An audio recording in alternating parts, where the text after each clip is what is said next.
I tried so hard and got so far, but in the end, it doesn't even matter.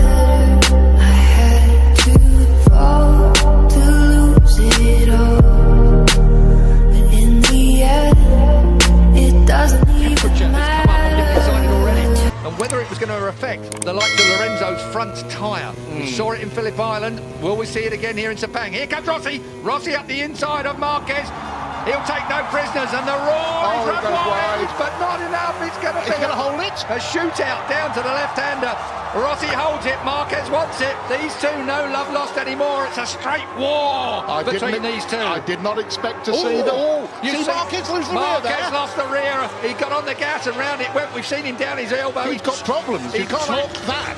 He tore his elbow out in qualifying. If you saw that particular footage, it was unbelievable. He should have gone down. He didn't go down. And now Marquez is chasing Valentino Rossi. Rossi limits the damage that Lorenzo is inflicting at this point. In terms of the points, Rossi's wide. Whoa. Rossi's wide, but he holds it. He does indeed. That's just, I think, where that M1 Yamaha lights it through there. Out wide now, down towards the apex. I didn't expect to see these two tangled up. I thought the Hondas would be off and we'd be talking about Rossi versus Lorenzo. That was, of course, the smart money. We're through turn 12. We're on to turn 13. Thank you. On to turn 13 now.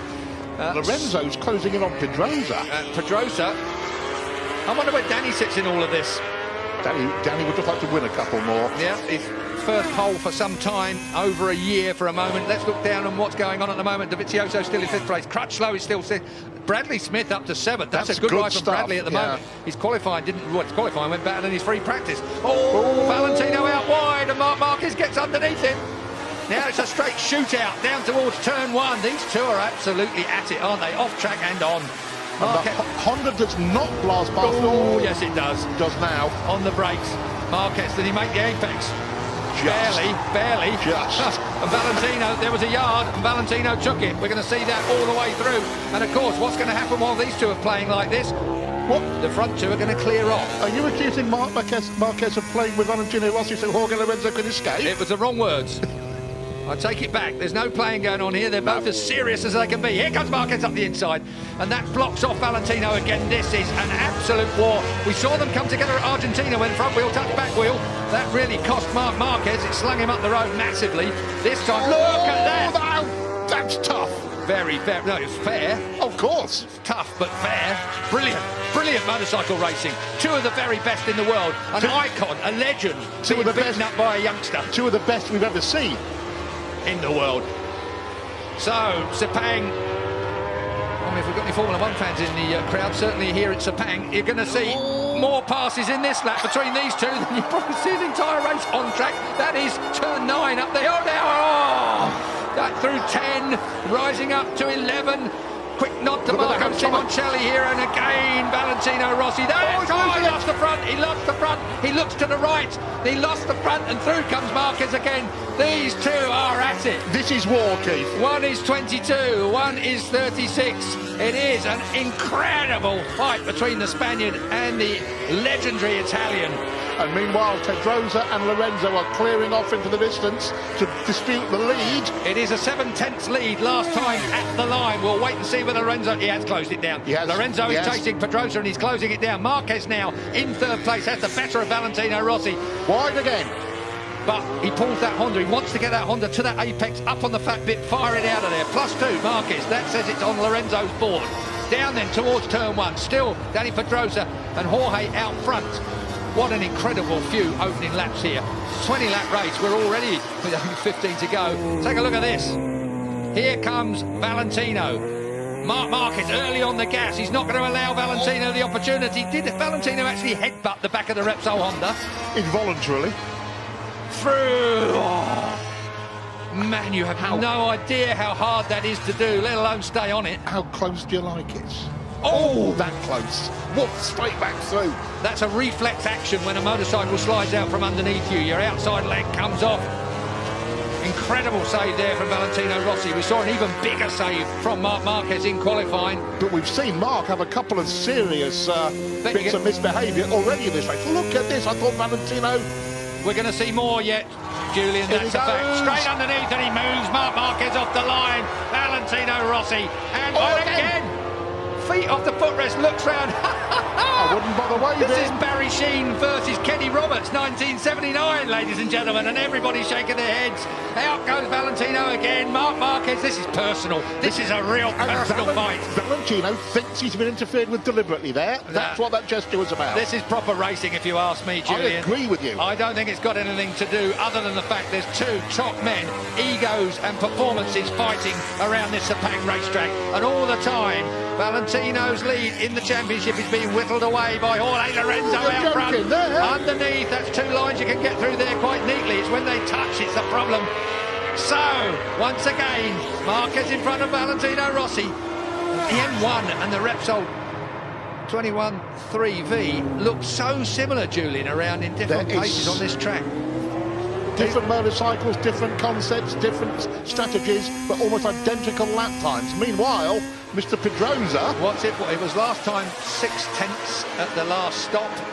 It is 6/10 at the last stop. So Danny Pedrosa has brought it down, or it's come down by a tenth between the front two. Look at this. The conspiracy theories can the idea that Marquez has deliberately dropped back. We saw that motorbike slide from under him, make a couple of real nasty shapes. I don't think I'm even going there with a conspiracy theory. I don't believe that Marc Marquez is mucking about with Valentino Rossi. He's just not going to let Valentino Rossi have his own way. Whereas I think if Valentino had been slightly nicer to him, perhaps the mentality may have been that, OK, mate, you want it that bad, you can have it. Marc Marquez is always going to fight for a first place. Of course. I believe, and I believe that's where he'd be now. But the bike just didn't look quite capable of it. The bike has put him where he is my point, Keith. Back where Rossi is.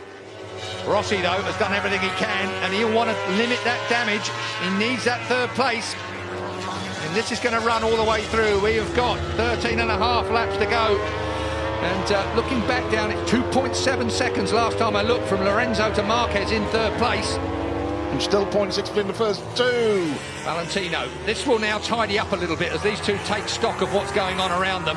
Up out of turn 9, short shifting up into 10. Up through turn 10 they go. And as you look for 11, 65 mile an hour at turn 11, as a bit of curb comes Marquez's way and Valentino runs a little wide. Now that's turn 12. This is 140-odd mile an hour through there in third gear. It's a hell of a... Oh! And did Rossi stay on? He did, as we're at turn 13. Back to second gear now for the 55 mile an hour. Rossi runs him out. Rossi ran him out. There is going to be a race direction investigation over that. There is going to be Mike Webb at race direction. Is Valentino Rossi, the legend, going to get a penalty?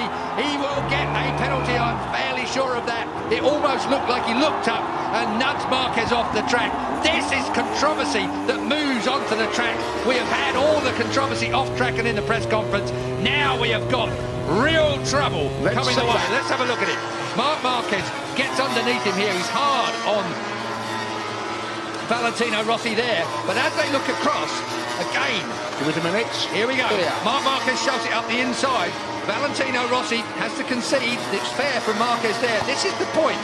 Valentino looks at him and runs him out wide and then tangles up with him. I'm afraid, I'm very sorry, and I am a Valentino Rossi fan through and through, but that was not good riding. That was a personal swipe at the ex-world champion, the soon-to-be ex-world champion, and that is Marc Marquez coming down pit lane. Controversy here in Sepang. I can hear the stampede of Livio Supo's feet heading for Mike Webb's office. He left before Marc Marquez hit the floor. Mike Webb, race director, he's had difficult decisions to make all the way through here. HRC will be putting in a... There is Livio Supo, the man that's got this shaved head. He's not even following Marc into the seat, but I think everybody that saw that... Well, I want to see it again, but that really looked like Valentino Rossi to me. Ran Marc Marquez wide, he was looking at him, he knew he was there. It's to be reviewed after the race, I'm told. Well, obviously. Sherlock comes to mind there. He's looking at him, he runs him out wide, look. And then he gets tangled up with him. I don't think he intentionally tangled with him. That's a point worth making. I don't think Valentino Rossi intentionally tangled with him, but he did intentionally running out wide, which caught part of the Repsol Honda. I tried so hard.